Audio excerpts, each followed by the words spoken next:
চুরিবিদ্যা মহাবিদ্যা যদি না পড়ো ধরা। এত সাজগোজ করেও চুরির প্ল্যান করছি, কি অবস্থা! ঘটনাটা জানলে তোমাদেরও হাসি পাবে।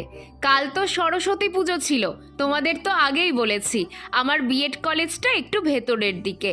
তো আমি যেই রাস্তা দিয়ে কলেজে যাই সেই রাস্তার দুধারে রোজই দেখতে পাই গাঁদা ফুলের বাগান, কিন্তু কোনোদিনও নেমে দেখার সাহস হয়নি। আজ দেখছি অনেক ছেলেমেয়েরাই সেই গাঁদা ফুলের বাগানে ছবি তুলছে।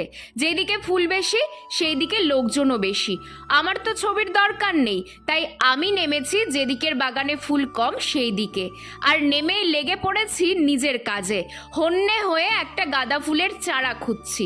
ও সাথে কিন্তু দু একটা ফুলও তুলেছিলাম, কিন্তু কই একটাও তো চারা খুঁজে পাচ্ছি না। ভাবছি ধুর, এখানে থেকে আর কাজ নেই, কলেজেই যাই। এমন সময় বাগানের মালিকের বউ এসে যা করলো তা পরের পার্টে বলছি।